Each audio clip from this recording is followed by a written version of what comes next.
a delicate balance in the ecosystem. If you are talking about the number of organisms at each trophic level, then the balance is very delicate. An increase or decrease in these number of organisms will definitely disturb the balance, right? So if there is increase or decrease in the number of organisms, then the food chain will be disturbed and the balance will be disturbed. For proving this, we will see an example. This is a food chain, right? Plants are the producers, deer is the one which consumes the plants. It is a primary consumer.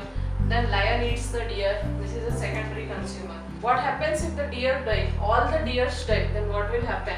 What will happen? There will be no food for the lions. And ultimately, due to starvation, the lions may die. And there will be a threat or endanger for the species of the lion. Understood? What happens if the deer die? If all the deers die, there will be no food for the lion. And lion, due to hunger or starvation, will have the fear of extinction, threat for endangerment. So that is what will happen. And what will happen if all the lions die? If all the lions die, the population of the deer will increase substantially. If all the lions will die eventually, then there will be no lions left for eating these deers, and the number of deers will substantially increase. There will be no lions, only the deer population will be increasing. And what happens if both the deer and the lion die? There will be increase in the number of plants. There will be no deers to eating plants, right? So if both die, population explosion of the green plants occur. So that is how increase or decrease in the number of organisms will affect the balance in an ecosystem. Then there is one more concept called biomagnification.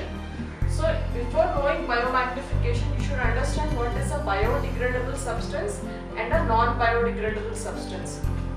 So biodegradable substances are those which can be decomposed with the help of microorganisms. That is, organic substances can be decomposed, that is, dead remains of plants and animals will be decomposed with the help of microorganisms. So those are biodegradable substances. Non-biodegradable substances are those which cannot be decomposed with the help of microorganisms. That is, non-organic substances, inorganic or synthetic substances like plastics, polythene, all these cannot be decomposed by the microorganisms. So that is the difference between biodegradable substance and non-biodegradable substance. So now what is biomagnification? So you know that first we spray pesticides, chemicals in the soil so that we should get a good crop, that is good plant crop. Then what happens from the soil through water and minerals, these chemicals also get transported to the parts of the plant, the fruits, etc. Then when animals eat those fruits, that amount of chemical will enter the animal body. Then suppose we are eating that plants, that amount of chemical will enter our body. So that is how accumulation of chemicals occur at each trophic level. So chemicals at each trophic level are not biodegradable. So these chemicals will not be decomposed by these microorganisms. And they enter the food chain. And usually human beings are present at the top level of food chain. So as these chemicals enter each trophic level of food chain, and human beings are present at the topmost level of food chain. So maximum concentration of these chemicals will get accumulated in the human beings. This phenomenon is called biomagnification. That is, when we spray pesticides into the soil, through the soil in the form of water, minerals transportation process, food transportation process, these chemicals or pesticides will enter the plants.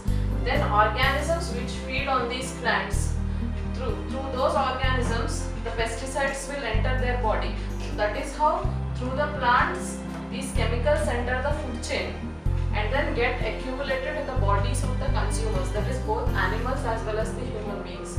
So as human beings occupy the topmost level of the food chain, the maximum concentration of these chemicals will be in the human bodies. So this process of accumulation of chemicals in the human body is called biomagnification. These chemicals, how they enter the plants? Through the soil. When we spray pesticides or chemicals into the soil, they enter in the transportation, the process of transport of minerals and water. Along with those, these chemicals enter the plants and and always enter the leaves and the fruits of the plants also. So that is how biomagnification occurs. How do human activities affect the environment? So our day-to-day activities, how are they affecting the environment? The first effect we will see on ozone layer and its depletion. So ozone layer is present in the outer layers of the atmosphere, also known as the stratosphere layer.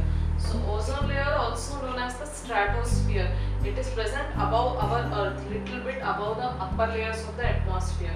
So when ultraviolet radiations act on the oxygen, it converts into ozone. So oxygen atom converts into ozone in the presence of UV radiations. So ozone layer works as a protective shield for living beings. Ozone layer wards off harmful UV rays from the sun. So what is the main function of the ozone layer in the stratosphere? The harmful radiations which are coming from the sun, it reflects them back, it protects them from reaching the earth. Thereby it protects the human beings from the UV rays of the sun, ultraviolet rays of the sun. That is the major function of the ozone layer. But due to some human activities, this ozone layer is getting depleted. In Antarctica, there is a large hole in the ozone layer because of the human activities. So ozone is a product of UV rays acting on oxygen at higher levels of atmosphere. So oxygen is present everywhere around us. In the level of stratosphere, where oxygen acts, there oxygen molecule is converted into ozone molecule. So UV splits oxygen into free oxygen atoms, and then they combine with molecular oxygen and form ozone. So oxygen, in the presence of ultraviolet rays, UV rays, they form free oxygen atoms. O2 forms O plus O, two free oxygen atoms. Then they combine with molecular oxygen and form ozone, O3. These free oxygen atoms combine with the molecular oxygen and form O3, that is ozone. So that is how ozone is formed. Then how is our human activity affecting the ozone? It is due to the effect of CFCs. CFCs are nothing but the chlorofluorocarbons, and these are usually present in the refrigerators as well as the deodorant sprays what we use. So these show a major effect on the ozone layer depletion. So chlorofluorocarbons are emitted from the refrigerators and are also present in the deodorant sprays. So CFCs are used in refrigerators and sprays. Amount of ozone layer drops due to the use of CFCs. So what happened in 1987? United Nations Environmental Programme UNEP succeeded in forging an agreement to freeze the CFC production to the 1986 level. So in 1987 they noticed that the amount of CFCs are increasing in the atmosphere due to excessive use of refrigerators and deodorant sprays. So all the nations together came to an agreement that the level of CFCs should be freezed at the level of CFCs, the level of chlorofluorocarbons should be freezed. So that means stop the production of CFCs to the 1986 year level production.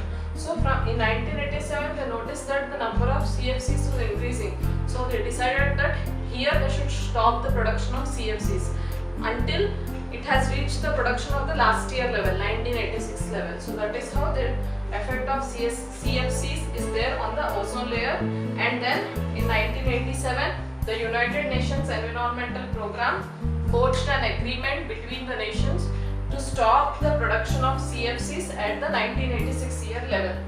Managing the garbage we produce, that is waste disposal. So in our day-to-day activities we generate a lot of waste and then we go and throw it in the garbage. From the garbage, the municipal corporation people collect it and throw it in the landfills, that is dumping yard. So during day-to-day activities we produce a lot of waste. Some of the waste is biodegradable and a large chunk of waste is non-biodegradable. So in biodegradable it comes vegetable peels, fruit peels, etc. And non-biodegradable substances are plastics, polythene covers, etc. So plastic waste is a serious threat because plastic is non-biodegradable. Plastic takes millions, thousands of years to degrade. So plastic waste is a great threat to the environment. We need to, what happens if there is lot of plastic and polythene waste? Animals who feed in this garbage, the polythenes and the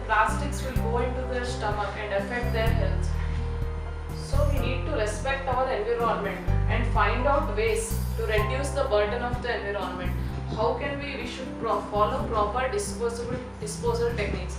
We should respect the environment, and then we should educate our surrounding people and neighbors about waste disposal. We should separate the dry and wet waste. We should separate the biodegradable and non-biodegradable waste. So disposal of waste we generate is causing serious environmental problems, affecting the animals which feed on this garbage, right? And excessive garbage will also lead to pollution. So change in our attitude also has a big role to play in a proper waste disposal system, so that we do a proper waste disposal system and we respect the environment. So that is how our activities affect the environment, and thereby we end the chapter.